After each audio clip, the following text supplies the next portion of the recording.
Base Fécondie Internationale, bonjour, c'est Titine Jolie en direct de Kinshasa, capitale de la République démocratique du Congo, notre cher et beau pays. Je sais que vous êtes ébélé et tout le coup, il y a un nene, pour mettre en émission dans le lelo, parce que là, on met les alliés qui toquent. Actualité, ça m'a cassé.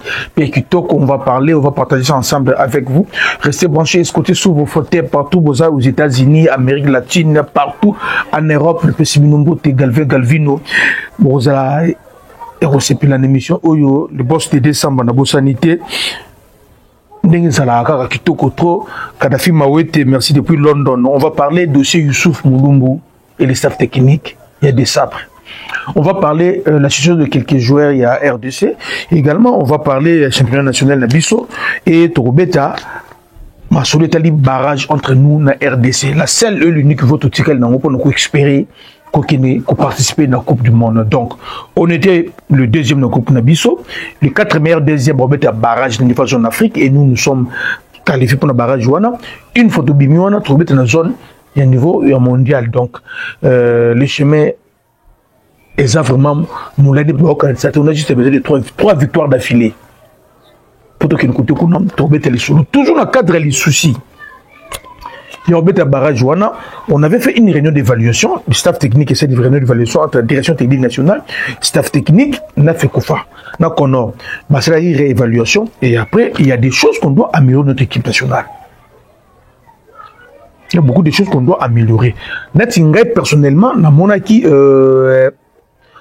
parmi les sélectionnés, à commencer par Bakambu, qui n'a gardé de but. Bon, je trouve 25 là, tous ans un homme de vestiaire. Quelqu'un qui peut galvaniser Maman Stanaï. Avant, pendant et après. Un leader vestiaire, tous ans. On a remarqué Kango. On a suivi Youssouf Moulumbu qui n'est pas présenté. El Capo, on l'appelle El Capo. C'est rare de jouer à Betabal Napoto. Mais aussi sa carrière dans le Congo. Vraiment, El Capo, vraiment, merci. A annoncé dans l'émission que la demande, il y a un ministre Didier Boudimbu, il faut intégrer l'équipe. Staff technique, elle lui parle. Bah, on fait que nous avons tous un clair, parce que nous sommes contre Ngaï, nous sommes pour Ngaï. Mais ça fait que commentaire des cas tout sur le commentaire. On a remarqué que tout ça qui quelqu'un a joué l'équipe Nabiso. Moi personnellement dans le match contre le Sénégal, Tango Bachebiso deuxième bi. Moi la monnaie où c'est Simbi Kovo. C'est le plan Matelo puis ça Koufaki. Mais non. Youssouf Moulou balobi en na émission que ministre Didier Boudimbu parce que le staff qui est pour intégrer l'équipe comment staff technique. Et premièrement, ils ont une attribution à Didier Boudimbu. L'idée, si c'est pour Aya Azala, homme de vestiaire, c'est pas mauvais. Mais l'idée que le ministre Didier Boudimbu a sur le lanaïe, parce qu'on a fait que les autres les langaï, parce qu'ils ont un staff technique, l'équipe nationale. Structure et Jiraka, équipe nationale, directement comme ça, ils allaient faire quoi. Tant qu'on a nommé Ilunga et Rita, tout le monde communiqué à fait quoi. Mais tant qu'il y a lobby en Youssouf Moulumbu, le niveau a fait quoi. Au moment où je vous parle à Tessikoyo, pour que tu fais quoi ngamoko. Bango peka elekeli bango. Bayoki kaka. Parce que communiqué officiel a fait quoi que Youssouf Moulumbu, il faut intégrer le staff technique et Zate Tessikoyo. Il y a lui-même, Namouta Seigneur de staff technique et Zali Didier Boudimbu.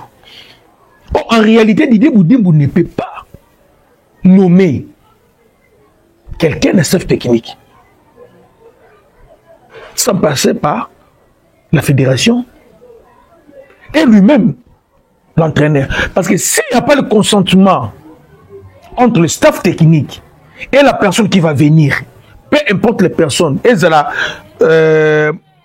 comment il s'appelle, Youssouf Moulumbu, ceux qui n'ont staff technique, entraîneur à l'Ignaïe, et que Simba, ça va créer des guerres, des querelles inutilement. C'est ce que maintenant nous voulons, pas et comme Menabiso. En amont, nous voulons que la fait comment la fait Kofa à ça il a mis son communiqué que Youssouf Mulumbu azali boye comme c'est Youssouf Mulumbu to bien yemoko mtalo bien on nanu yemoko donc to koki na biso ko tout non to zwango donc na considération mais connaissant beaucoup na biso maintenant pour nous prévenir to sengi na Didier Boudimbo pena mutuna Youssouf Mulumbu il faut passer par la réunion na coach. Ce que l'on connaît le consentement coach, ça va créer des désordres, des polémiques. Oui, tous on a besoin de mutu moko aya à jouer un rôle dans l'équipe nationale. Donc on a rangé pour baba sani banini. Ko solo la ko motiva ka bango avant pendant après même tu zobete maka. Na terrain bazvani bavanda raboye parce que motivé bon toza na posa mutu wana mutu moko zala asala rappel rôle wana to sengi on a besoin de leader un meneur d'homme parce que bakambo discours n'est trop diplomatique et c'est ba discours n'est trop diplomatique chancel même comme capitaine le barana été mutu le barana terrain on a pas zala na été alors on a besoin mutu moko boya no ningana alo baka pe azala même à tel mi entraîneur zoloba et déranger entraîneur té et ça non normal. On a vu Youssouf Mulumbu Sala comme match RDC contre Congo-Brazza. Tout le monde passe dans le match Billy. Il est capable de faire ça. Mais maintenant, la différence, c'est quoi? Lorsqu'il faisait ça, il était un joueur actif. En étant un joueur actif, il a sentir que vivre par effet, par émotion, abane ko sentir ko pressentir ndenge moko parce que avec joueur actif à nous mettre le terrain nous on a là-bas c'était normal mais cette fois-ci on a activité sur le terrain comme joueur il va venir juste la même chose comme conseiller peut-être comme conseiller bah sa sanction est qu'ils a ndenge mon côté parce qu'auparavant bah ça chose de ndenge moko na baninga na parce que nous on a terrain na bango on a la température en match pression ndenge match ko betama ayeba ki na banji blonyo surtout et maintenant à quoi ba banji en match mais ba réalité sur terrain il y a l'air de jeter ils ont ndenge mon côté mais il peut faire ce travail là notre problème réside où nous voulons savoir si réellement les dossiers du Youssouf Mulumbu pour un rôle dans l'équipe nationale a été traité au niveau de la fédération, a été soumis par coach de Sabre. Parce qu'on se dit quand même la vérité, c'est notre équipe nationale. Coach Rossala Moussal, ce qui te moni, qui est place aux Simbate et qui te go ça la renfort. Oui, les équipes nationales sont ça la renfort. Mais en condition de solo l'année d'entraîner, coach. Au moins l'équipe de bête aboté équipe ningi zaboté to zanga eloko boye to zanga eloko ango to memelo eloko ango eloko ni eloko boye là d'accord mais coach avandi na bo memelo ka Youssouf Mulumbu oh boye et ça va créer des problèmes parce que coach on l'espace à l'oubaté mon adversaire mon tout temps parole l'entraîneur aura parole meneur donc tout capitaine aura parole muto propre ce qui est docteur et psychologique besoin qui a psychologue besoin de pas muto de parole té bon quand bien Youssouf na loyenge boy coach pas boy on ne peut se parole té quelqu'un m'a posé la question si connaît Youssouf Mulumbu yana siko andolobela pe coach na nabi alobela coach nengeni les job description ya Youssouf Mulumbu na cette technique ezala nini à cause na ba limite nae. Il faut placer en goyo, pour se définir. Libella. Pour ne pas créer ma pomme qui souffre, nous tellement, le coach Talia et simité. Ton adversaire, pourquoi tu as boy. Pour nous commenter, il faut. Youssouf Mulumbu, il doit passer par la fédération qui est l'organe technique, aller par directeur technique national qui est le coach de Sabi, ou bien qui va s'apparer dans Banoué, va sur le coach des Sabres. Mais tant que fédération a ça lui communiquer, moi je pense pas le coach des Sabres. Aza au courant doit valider le Kouana. Bien que les équipes nationales à Bissau. Mais il faut pas oublier que c'est lui qui dirige l'équipe nationale. Les Sabres techniques. Donc on ne peut pas croire que tu es là un moutou. sans qu'il y ait ba. On se pose la question. Ce qui ils allaient et là comme la fédération est bien, pourquoi la fédération a sali communiquer? C'est quelque chose qu'on est en train de concocter entre Youssouf Moulumbu et Didier Boudimbu. Sûrement ce sont les conseils de Didier Boudimbu. C'est pas mauvais, mais ce que nous voulons, c'est respecter le principe. Moutuna moutoua sala musala nae. Si tu tiki la bateke kwanga, tu tiki la ba yo metaka madesu, tu tiki la batando mchambu na nini, na fumba, tu tiki la ba mongo maboke mbisa mai mbisa kukauka, tu tiki la ba bateke este nyamachuma. Bateke pe tu tiki la ba kuteka mabele na Kinshasa. Moutoua koute attribution mningate.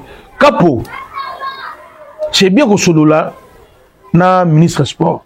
Mais ce qui ministre des Sports a soumettre dossier nayo na fédération T et que comment on appelle ça, l'entraîneur principal aza au courant et l'autre côté et que ben imposé au premier entraîneur kapoko ya T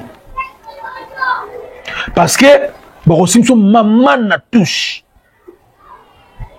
mais quand biso a fait kodio to betre ko maboko to baluke le jour amu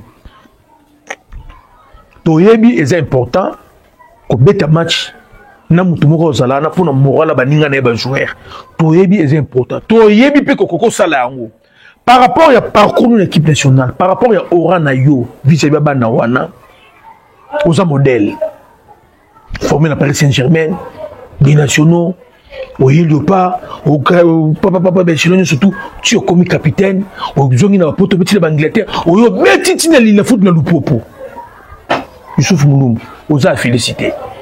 C'est que Belé basa rangote. Je voulais aussi profiter pour nous connaître ce bande que Belé peut-être bien baraté. Pas nous benga babina, nous sommes benga ba jogo.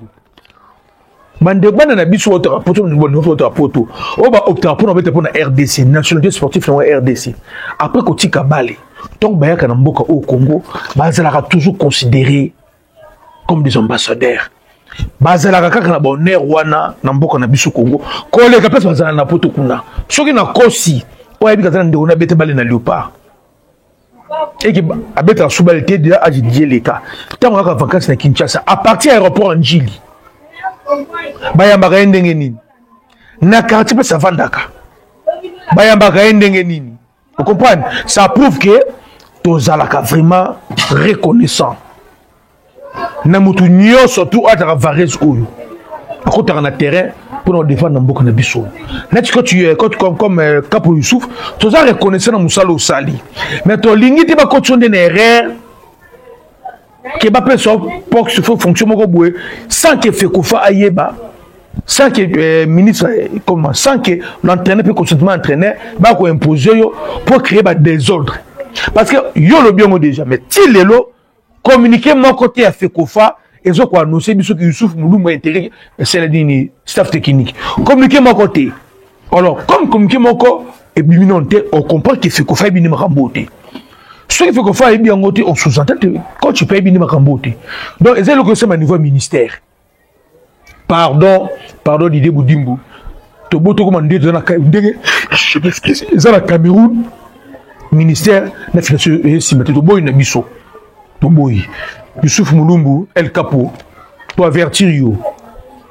Tant qu'on a notifié, on a fait qu'on faté. Tant que yo a entretien, on a coach té. Qu'on pousse à n'apember na staff technique té. Capo Youssouf, on a fait qu'on dans le banao. Car on est au bête là, on a beau sur le grand, on est au balouki là-haut. Tant que fait qu'on fasse notifier au té. Tant que yo entraîneur, bon solo li. Vous se mettre d'accord na musolo ko sala te yon entraîneur ko poussa na pembe équipe nationale te ndeba mema pe balola na baloyenge bongwa basuka wapi alors na respect aux gens pour na yo ko poussa na te zala musika masolo yo kapo zala musika ce que na délégation ministère OK yo komi wana ko so table ça va mais ndenge nga na yo ke yo lobeli o intégrer staff technique ah ko intégrer staff technique il faut lui soulève un peu na coach. Bana fait kodi na lobby na muna ko loba. Na ozi la ba vie na bino. Yo ka pona ko résumer. Naza d'accord. Youssouf Moulumbu intégrer staff technique pour jouer rôle wana. Mais na lingi to respecter les principes ndenge zalaka. Staff technique équipe nationale dépendant du ministère à sporter. Staff technique et équipe nationale, son patron c'est le directeur technique national. Après c'est la fédération. Donc pour notre coach cette l'équipe nationale, il faut fédération sur le staff technique national, bah identifier besoin aux Ezali, bah Lukamutu, bah sur l'entraîneur, bah vendre sur l'entraîneur quota. Mais tout le monde qui fait qu'on fasse aller communiquer nanouté. Mais Youssouf Mouloumabi qui est un ministre, bah ça n'a deal. Intérêt qui est cette équipe nationale, bisous n'a fait qu'on dit tout le monde n'a pas mabé que l'idée yakoyana yé et où t'as pas ministre sans passer par fédération ni direction technique nationale. Et nous ne savons pas si les coachs de sabre aza au courant que baba accélérer mon staff technique naï. Toi au courant t'es. Ah bon attendez, sali photoloba. Pourquoi tu le bien bon papa? Nous tous avons un souci.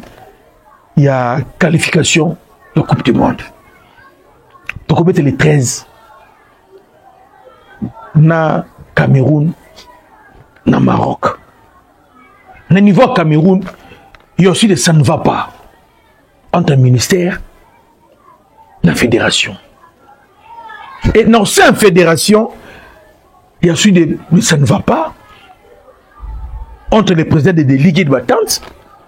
Là, c'est moins le taux. Qu'on accuse c'est un dictateur, usurpation de pouvoir, utilisation de pouvoir abusivement.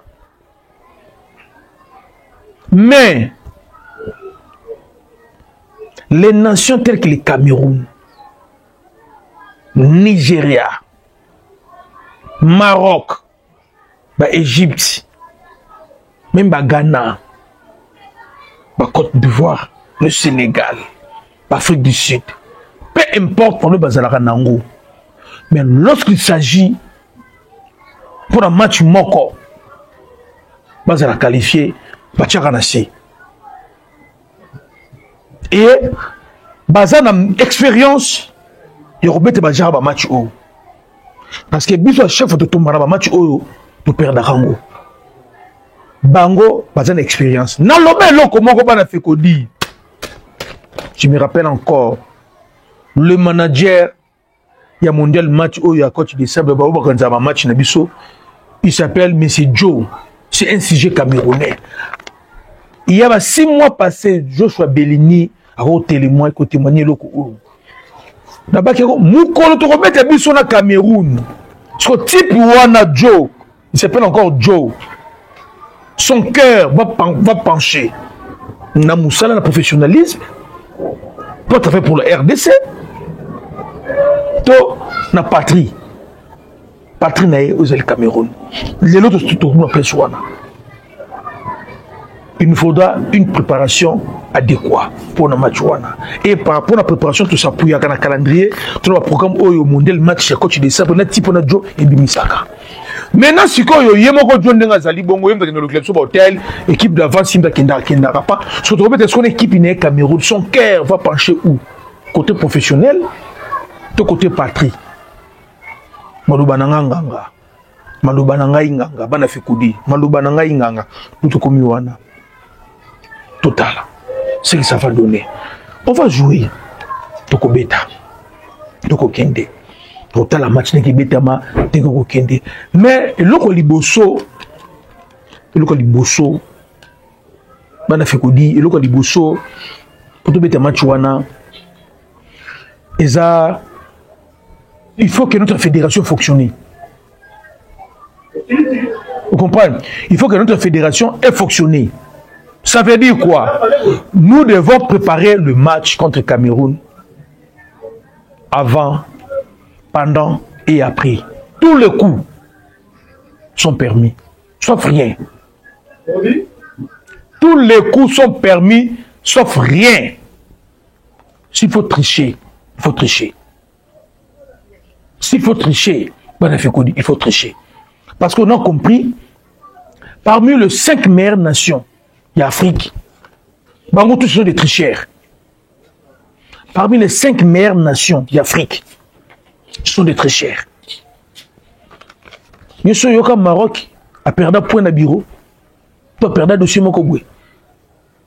A changer era match era lingi. Ba jour ba date era lingi. Le Sénégal, la Côte d'Ivoire, le Cameroun, Banane, les 5 meilleures nations Afrique. Pour des raisons X et Y, ce sont des tricheurs. Et nous sommes les 11e. De même parmi les 10, tous athées, nous sommes les 11e. Donc on va jouer avec les fraudeurs. Alors c'est là, n'empêche pas, Bisso peut faire quoi faire. Ce qui est opportunité à tricher professionnellement, les alliés. On peut savoir des tricher. Ce qui est opportunité à tricher les alliés professionnellement, il faut tricher. Football, c'est du business. Vous comprenez? Le règlement sera publié avant le début de la compétition. Mais cette fois-ci, on a modifié le règlement dans 4 compétitions au mois de mars. C'est parce que le Cameroun, le Ghana, le Nigeria, le Kabasele. La meilleure nation de football en Afrique, c'est le Kabasele. On a créé une rubrique pour le Bendana. Facteur moi tricher sur son wana.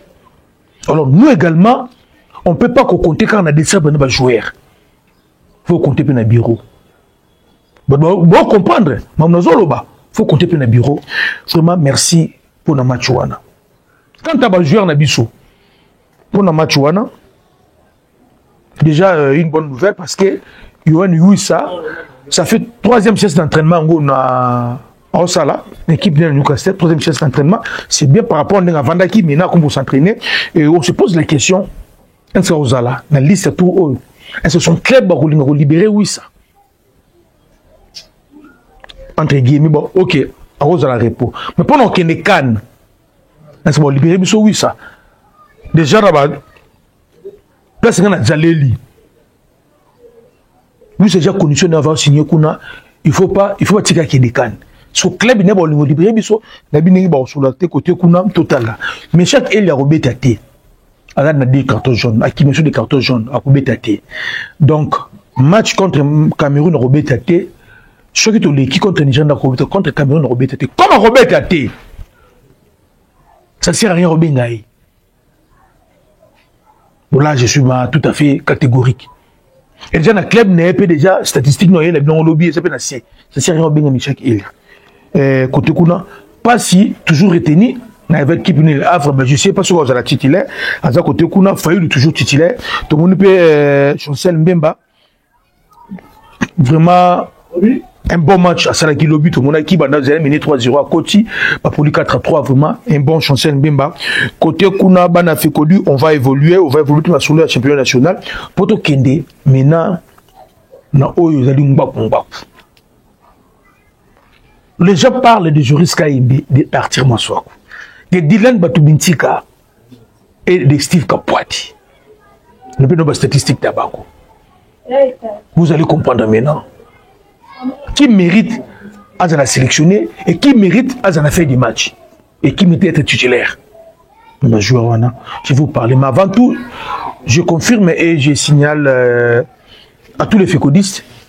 Tous les fécodistes que dans le mois de décembre, vous allez à Cannes, couvrir Cannes, Ngapé fécodi, na caméraman, na gloire qui a muni, au baébi à Balox, photo qui n'est qu'un côté, tout ça, nous sommes tout ça la Cannes, mais tout c'est un soutien.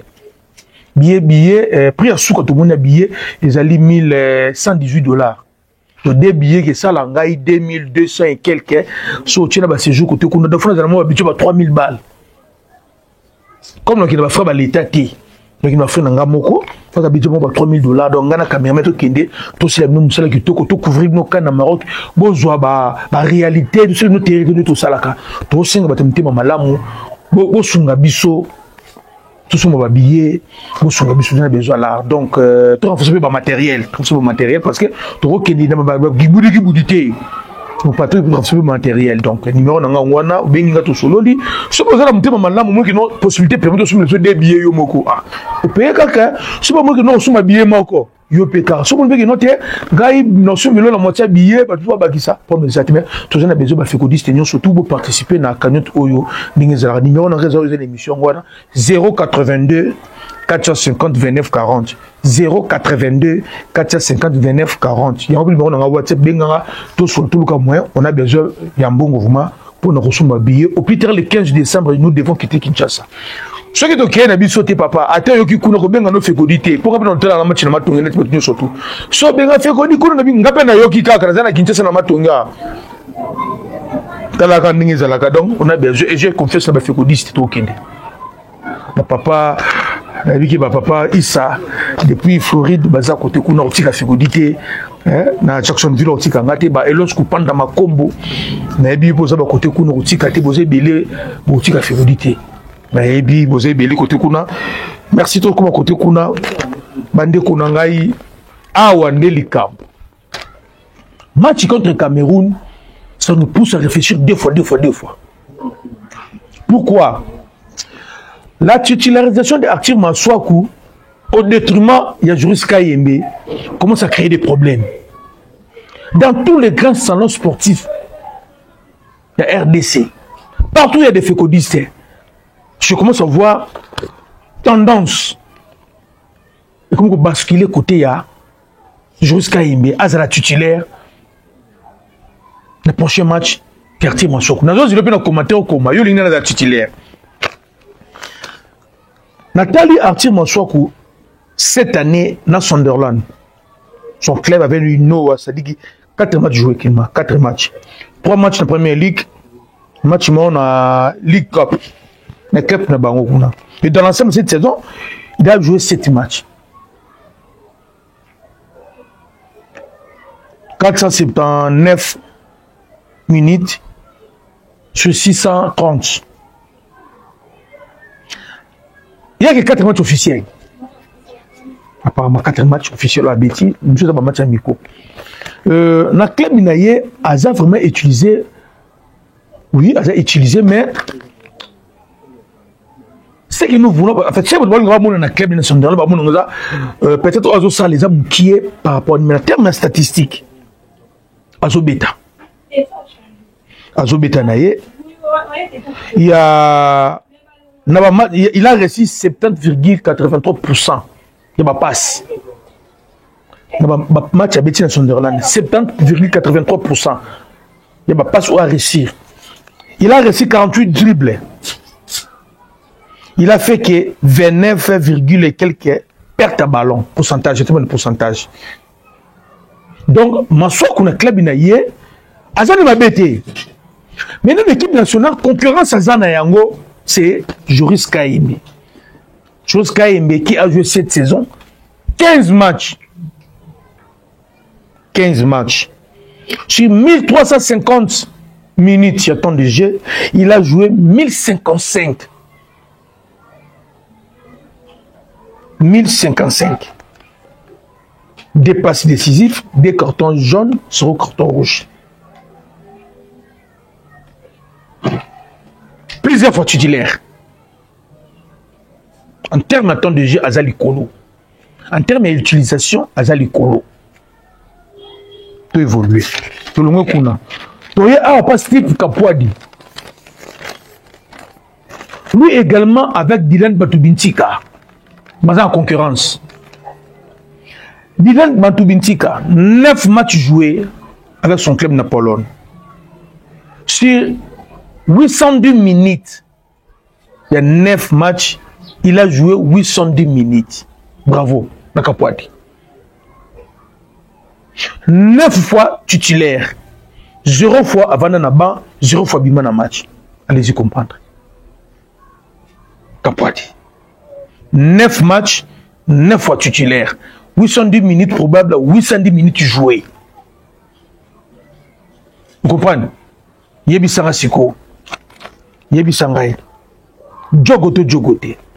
Toki pas conquérant direct naï. Batubintika. 0 match joué. 0 match joué. Cette année, Azana statistique. Si on veut faire statistique pour naïe, il faut une équipe nationale. Or, avant de devenir équipe nationale, il faut la performance dans le club now. Sur match joué. Entre les deux. Qui peut faire confiance aux titulaires? Tous les abinous, dans le niveau, il y a Nani. C'est commentaire. Pourquoi notre entraîneur, continue le système de généralité? Pourquoi notre entraîneur, des fois, alors que c'est compliqué, Yemoko, pourquoi?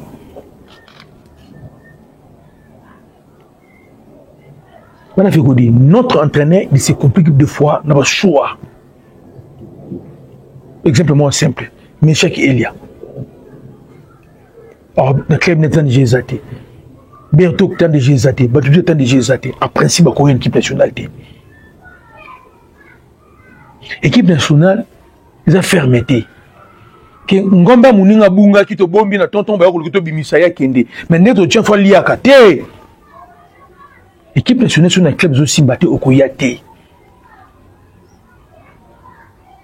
Les problèmes maintenant il y a Kapouadi. Pourquoi l'entraîneur ne fait pas confiance à Kapouadi? Pourquoi? Est-ce que c'est un problème lié à la championnat au bêta? Si c'est un problème lié à la championnat au bêta, comment la conférence ligue, on a besoin d'équipe et de championnat Moussou, on a regardé même performance.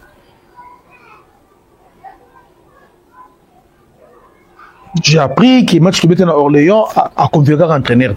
Mais il y a des matchs qui n'ont pas de match. Moi, j'ai appris qu'il a convaincu l'entraîneur. Nous, on ne peut pas obliger l'entraîneur à faire le classement selon nous. Mais je voulais juste rappeler il ne faut pas obliger notre équipe nationale. Si quelque part tout le monde qui est simbaté, on doit quand même dire les équipes nationales de Bissou. Moi, je serais d'accord si ma voix ici Kapoua dit Bobet ici Rocky Bouchir. D'accord? Ma voix ici Kapoua Bobet ici peut-être troisième. D'accord? Chancel Mima d'accord? Mais moi, je ne serais pas d'accord. Ma voix ici Kapoua dit Bobet Sabatu Bintika. Nous sommes d'accord dans côté. Parce que là est comme la magie et la sorcellerie. J'ai donné l'exemple entre un joueur qui s'entraîne individuellement, un joueur qui s'entraîne dans l'équipe et un joueur qui a bête en attente de jeu. Un joueur qui s'entraîne dans l'équipe et qui a bête à rappeler le match en attente de jeu, a comment on a un réflexe sous. Un joueur qui s'entraînera dans l'équipe, ma bête à caté, à cause au point, ma réflexe sous, et belé. Oh, à bête à parce que match dépend les adversaires bakokanakate. Na kanga diversion za gauche tout na kanga za droite. Na kanga ki o azam tam vitesse na azam ta dribble. Na kanga ki o azam ta de touche touche on zo bête na ba bi maye les okola. Mais on s'entraîne naka au bête kate, le ko tout au vivre en côté. Maintenant les joueurs qui s'entraînent yemo na quoi na yemoko. Nous c'est un perdu. C'est un perdu. Peu importe physiquement c'est un perdu. Parce que le football, c'est un jeu d'ensemble. 11 contre 11. Donc, tant que tu as un ballon, tu dois savoir qu'à part Yo, il y a 21 personnes à terrain. Tu dois gérer 21 personnes. Donc, il y a 11 adversaires, on a 10 à Yo. Il faut gérer ballon. Mais tant qu'on s'entraîne Yo Moko, tu gères personne. Au cours de la réception, que Bandeli na Yo. Mais lorsque tu es Baninga, tu n'as pas le droit de rater réception. Et puis si on rate réception, il faut maquiller Panzal parce que tu ne sais pas, conséquence dans les années n'est pas la binokuna. C'est ça. Coach, c'est ça. Tout le monde tout le monde a besoin cette fois-ci. Vraiment, coach, respecter les critères de recrutement de l'équipe nationale. Coach, respecter les critères de l'équipe nationale. Bisotou, tout le monde a des besoins de belle n'importe. Alors ça nous fait mal. Jouer dans un club, à une équipe nationale. Jouer dans un club, à une équipe nationale. Je donne un exemple simple. Willy Kamboua, on peut couper son nom Babato Mitika. On fait appel à Willy. Oui, on fait appel à Willy. On peut Missi Meshach. Tout le monde ça y est.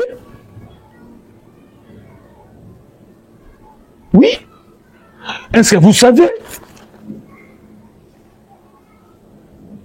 ce que Silas Katopa est en train de subir aujourd'hui? Tout ce que je disais pour Silas Katopa est comme lié. Djogo, naebisa kiyo, o vienao, na kotika na jamais ofinga o. Mais naebisa on na kanda na yo, biso na fait kodito na kanda na yo. To kofinga o te parce que to yebi que o yebi ko beta balé. Toza Djogo. Toza na kanda na yo parce que balé oyo Silas Katopa yebi ko beta, o beta kango lisusu te so une équipe nationale.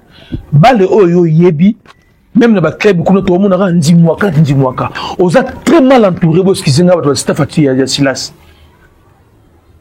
Silas, ils ont joueur oyo, ils ont lelo oyo. Donc je sais même à sala, ils ont fait sala. Ils ont produire football zélotique. Ils ont mis un match à 13h dans le terrain Fiking, dans le terrain Tigo. Ils ont mis un match à 13h dans le 20 mai. Moi, pelus botune FK katana. C'est soye bango. O bete balle na terrain ba zedo o milama ya sachet o 50 francs. Kato po yebi yango. Aux joueurs, il faut valoriser. Lorsqu'on parle de football local, ils allaient yo meshaki, c'est bien ambassadeur de football local. Mais lorsque tu as un monsieur sur ça là, tu n'as pas contre Silas. Djogo, toi contre yo. Toi contre yo. Namoni nestuka do s'entraîner mais bazo aligner yote papa on va prêter yo au so nous bien ni Silas biso etali bisoté le que etali biso Silas bête la biso de balle pesons en équipe nationale yako kanga poste comme titulaire yako lenda au coup de ba principal ba yewane au coup de ba lukui chepe ba age ba lukui chepe ba yewane au coup de ma vidéo ba yewane o mi pesi retard mais bonne chance Djogo Silas Katopa to soutenir yo to za na kanda na yo surtout au Sénégal Silas peut ça moi le Sénégal tu pour le match on a kongai ba après entraîner na condamner Silas parce que match sur Silas Katopa za la que betel sur la dribble na vitesse. Donc pour le match on a été bye. C'est ça peut se kanda.